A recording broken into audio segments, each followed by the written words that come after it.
Bonjour et bienvenue sur le podcast qui t'aide à transformer ta vie avec les pierres. Je m'appelle Angélique, je suis la cofondatrice d'universminéral.fr et notre mission est de vous aider à travers les pierres à vous reconnecter à vous-même pour incarner votre plein potentiel.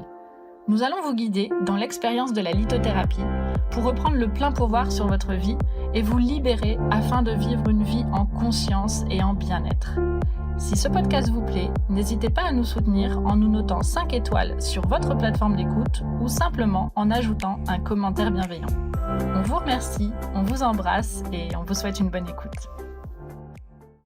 Salut, c'est Raphaël et je suis ravi de vous retrouver dans ce nouveau podcast. Alors il y a quelques jours, j'ai un très bon ami qui m'a posé la question « Ah, j'ai envie de mettre une belle pierre chez moi, qu'est-ce que tu me conseilles ?» Alors la réponse qui me vient tout de suite, c'est « Qu'est-ce que ton intuition te guide ?» Si tu choisis avec ton cœur plutôt qu'avec ta tête, tu vas forcément trouver la pierre qui te correspond le mieux. Bon, mais ça l'a pas beaucoup aidé. Donc en creusant un peu ses besoins, on a regardé et on a trouvé ensemble une ou deux pierres qui lui correspondaient vraiment. Et je me suis dit que ça pouvait être un excellent sujet de podcast, de savoir finalement quelle pierre on pouvait mettre chez soi et pour quelles raisons. Parce que l'environnement dans lequel nous vivons a un impact important sur notre bien-être, comment trouver la pierre dont l'énergie soit parfaitement adaptée à nos besoins. Au-delà de l'aspect esthétique, la première raison pour laquelle on a envie de mettre une pierre chez soi, c'est pour protéger son habitation. C'est quelque chose qui se fait depuis très longtemps, en Orient ou en Afrique. On place une pierre dans son lieu de vie, soit pour nous protéger des malédictions, soit pour nous apporter chance et prospérité. La seconde raison, ça peut être pour créer un environnement qui soit plus convivial, pour harmoniser notamment les relations de toutes les personnes qui se retrouvent dans cette pièce. Ça peut être un couple, une famille ou même des relations professionnelles. Troisième raison, ça peut être pour redonner et redynamiser l'énergie d'une pièce, notamment une pièce qui peut manquer de lumière par exemple. Et enfin, la quatrième raison, ça peut être pour faire circuler les énergies dans une pièce, pour que quand on rentre dans cette pièce, on s'y sente bien, on a l'esprit libre. C'est ce qu'on appelle le Feng Shui, c'est une philosophie, un savoir-vivre zen qui nous permet de vivre en harmonie avec notre environnement terrestre. Donc voici les 4 options que je vais détailler dans cet épisode. Protéger son lieu de vie, ça peut être le protéger des perturbations énergétiques, ce qu'on appelle le stress géopathique, mais aussi des ondes électromagnétiques ou des intrusions humaines.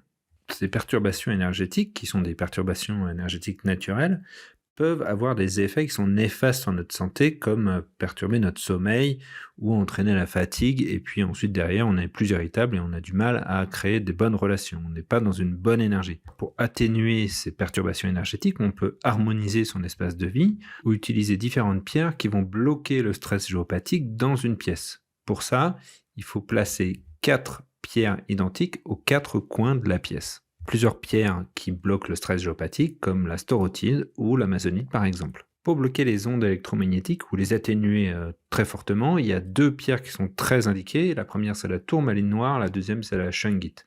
La tourmaline noire s'utilise brute, cristallisée, et doit avoir une taille qui est proportionnelle à celle de la pièce dans laquelle les ondes circulent. Plus la pièce est grande et plus cette tourmaline doit être imposante. Pour une petite pièce, par exemple pour une chambre, des pierres de 200 à 300 grammes suffisent. Pour une pièce importante comme le salon, il faut plutôt des tourmalines qui font entre 500 grammes et 1 kg. Et toujours veiller à ce que cette tourmaline puisse se tenir debout de manière à ce que la pointe soit tournée vers le haut. C'est ce qu'on appelle un générateur. La shungite, c'est une pierre qui est amorphe et du coup, elle est souvent taillée soit en sphère, soit en pyramide.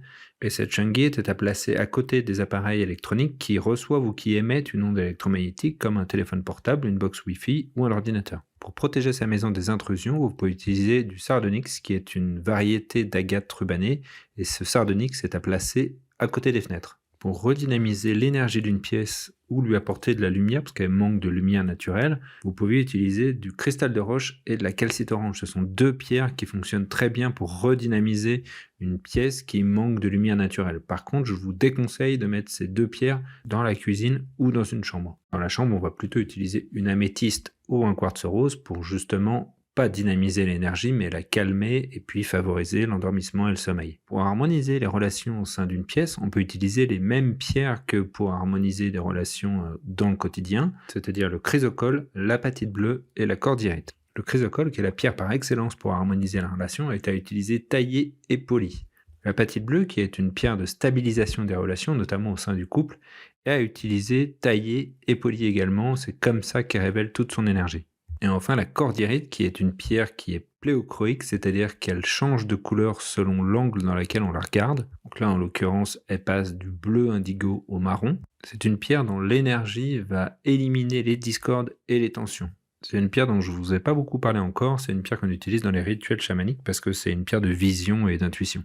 Et enfin, je vais vous donner 3 pierres pour faire circuler les énergies dans une pièce, pour vraiment la rendre zen et éliminer le fouillis pour qu'elle diffuse des bonnes ondes.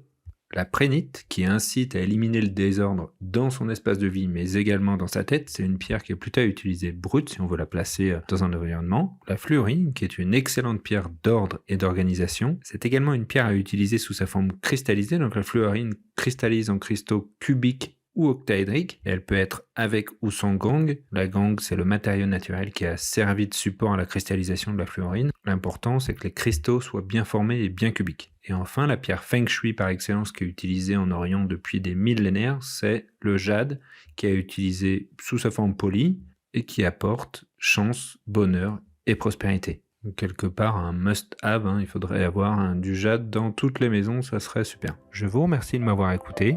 Si ce podcast vous a plu, n'hésitez pas à nous mettre un petit 5 étoiles sur votre plateforme d'écoute préférée. Et si vous avez des questions, posez-les en commentaire, nous en répondrons toujours avec plaisir. Je vous dis à bientôt.